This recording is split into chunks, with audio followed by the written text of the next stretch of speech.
Next is from Justin Alcade, and the subject is AEW Collision setting a bad example. Right. Hello, Conan, Disco, and Joe. We have heard the rumors about AEW making their new show because the elite do not want to work with Punk. In my opinion, as a business, you're losing out on big money by not capitalizing on the real life drama, and you're also setting a bad example to younger wrestlers, showing them that they can refuse to work with someone they don't like. Do you guys agree, and what do you think? If the story is true that the elite does not want to work with Punk, I'd get rid of him. Wow. I would absolutely just Tony. Tony needs to let one of these two factions go. He needs to either get rid of Kenny and the Bucks, or he needs to get rid of Punk. Okay, because if they're not willing, if your executive VPs are willing, literally willing not to do business, guy, if this story is true, get rid of him. The guy is a bigger draw than those guys. Period. Okay, and the numbers are very crystal clear. If you're doing business, okay, and it's come to the point where it's either us or them, you need to get rid of the people that bring less to the table than the other guy. Punk brings way more to the table than Kenny and the Bucks do, and that's just a fact. I mean, the numbers do not lie here. And like that's very petty. If they're literally not willing to work with the guy, get the come on. Like, since when are you guys such icons in this business where like you could refuse to work because you've had an issue with somebody? Every wrestler in the past that's far more popular than you guys have ever been have worked things out and done business. So if you guys are not willing to do business, bro, just let them go. You're probably saving a lot of money. They need to cut some costs too.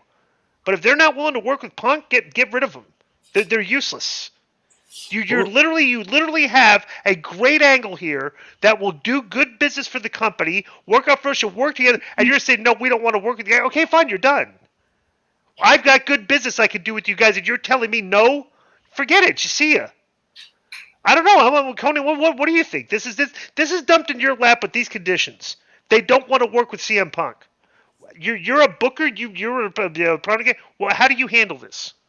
Yeah, I would sit everybody down and we would make it work. Because in Okay, WCW, all right. Well, no, you sit everybody down. You want to make it work, and they say no, we're not. What do you do? Okay, can I finish a sentence for once in my? And so I think that in WCW, where there were way bigger names and egos than WWE, you always work it out some way or another. Even if you went in the ring and shot at each other, who knows what problems they've had with CM Punk that we don't know about, that they're like, we can't work with this guy because, hey, CM Punk does have a history of being toxic.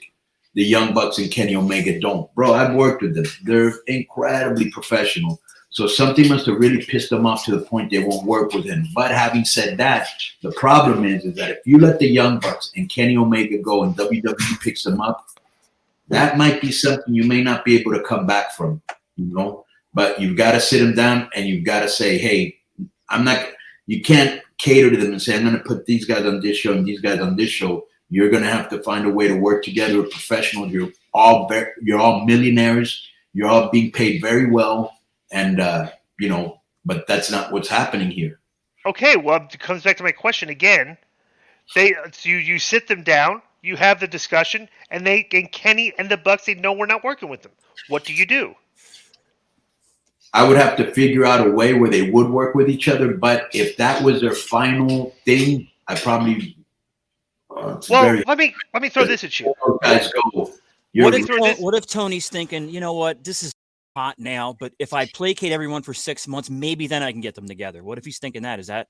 I'm going to throw this out there too, and we're hearing these rumors because then that's the thing. The dirt sheets, you hear stories on the internet. You don't know what's true or not. You don't know if it's actually real.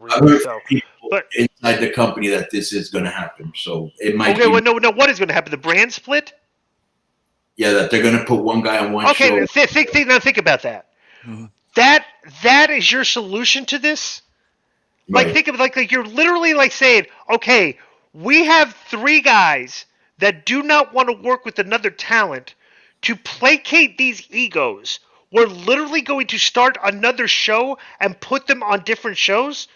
Explain to me how that does not make the person in charge look like an absolute like a eunuch. To these people are just you have no clue how to handle the situation, because that's what it's. I defy anybody to tell me that's exactly what this sounds like. He has no clue how to handle the situation. And he needs it handled with a stern fist. Okay, if you don't, you tell them, bro, if you don't want to work with this guy, I'm going to get rid of you. So take it or leave it. You can either work with them or you're done. Period. Lay that on the table. I don't know if Tony, like you know Tony, I know, but like him placating this little, well, we'll do a Blanchard. So no, you be a boss and tell these guys, look, work with them or you're done. That needs to be how this is handled. And if they say no, okay, you're done. Bro, Eric fired a lot of people. He told them you need to do. They fired me. You need to do this or you're fired. I'm not going to do it. You're fired. All right. Okay. Yeah, I'm fired. So now I got fired.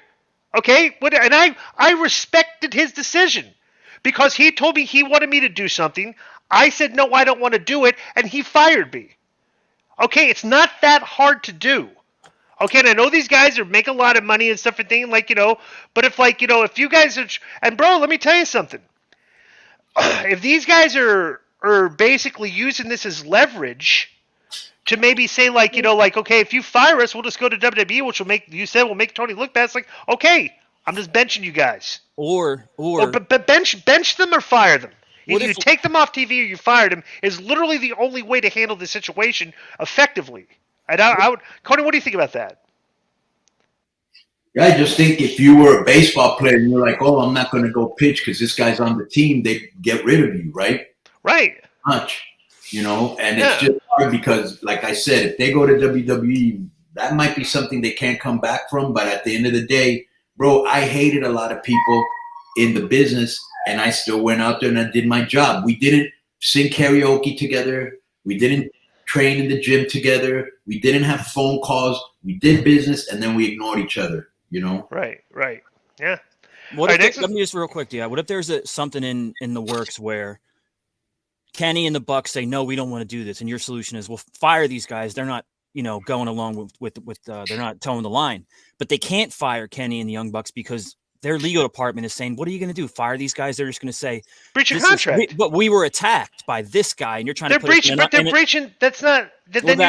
Unsafe work environment kind of thing. Well, they've probably gotten beyond that.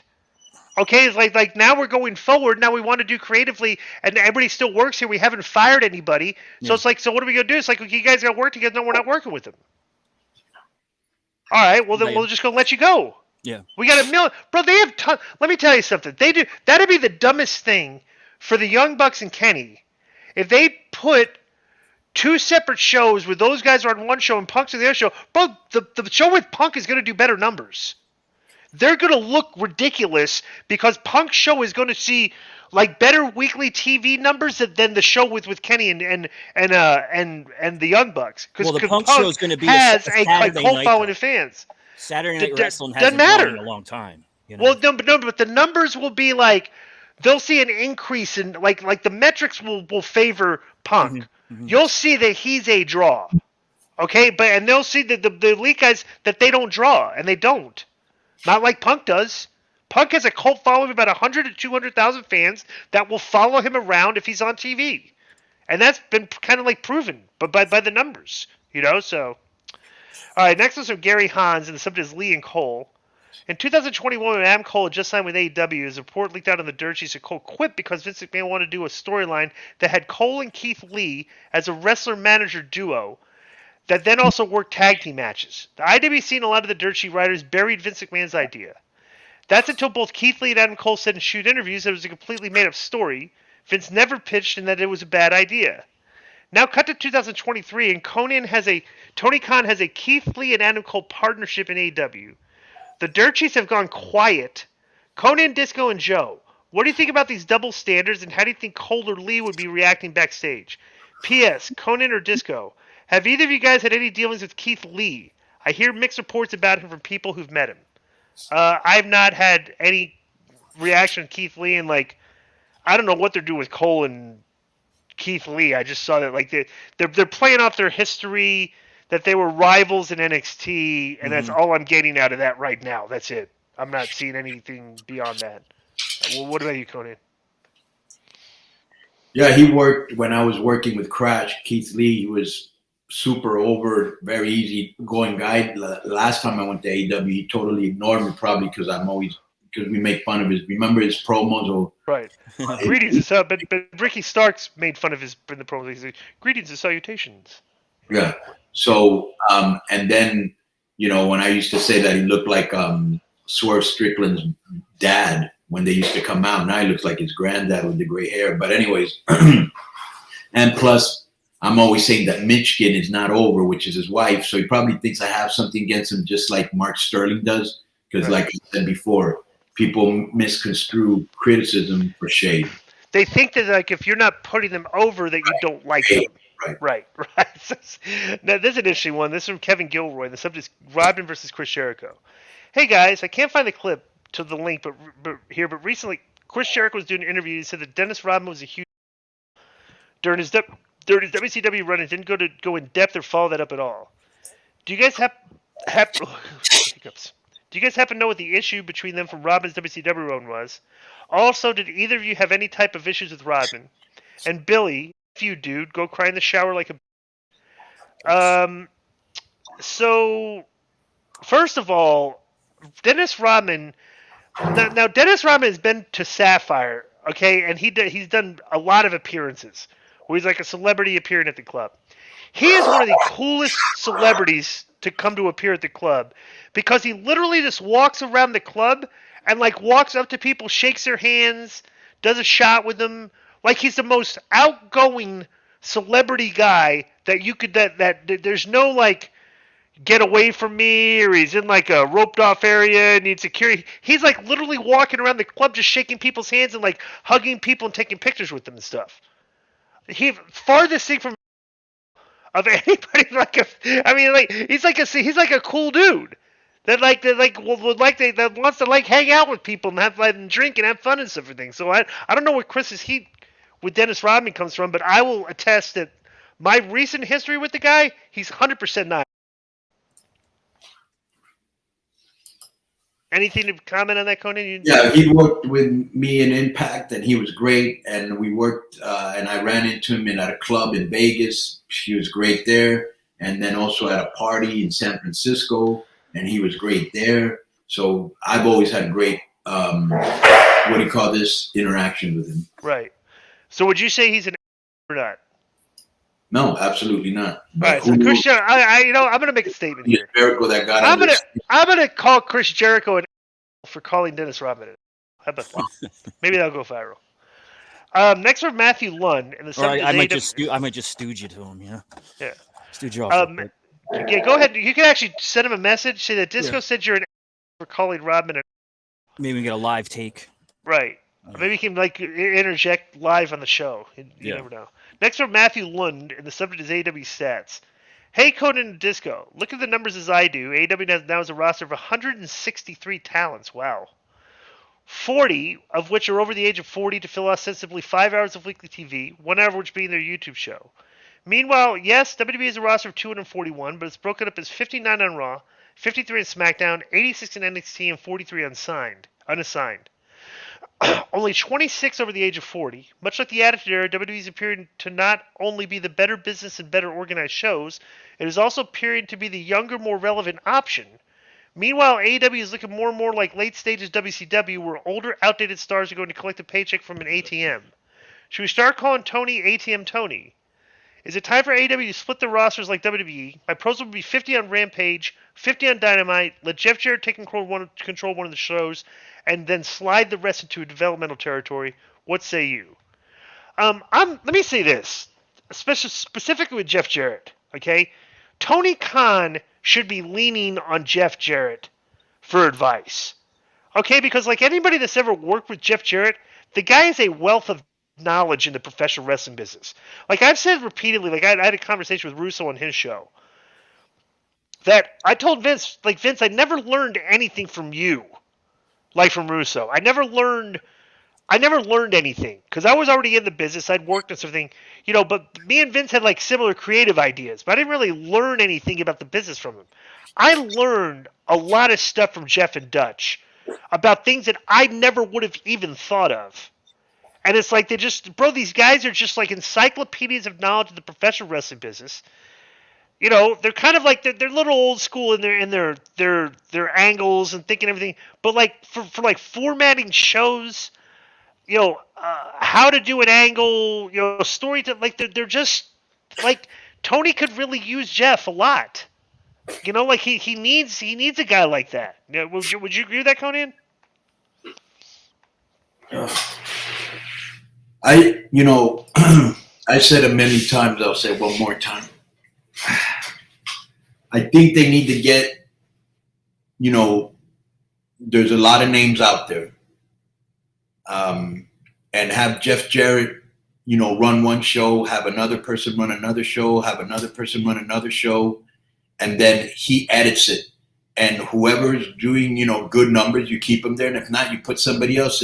It's mind-boggling to me that Tony has the time, or even has the energy, or even has the creative makeup to make 4 shows pop, because that's what he kind of has now, right?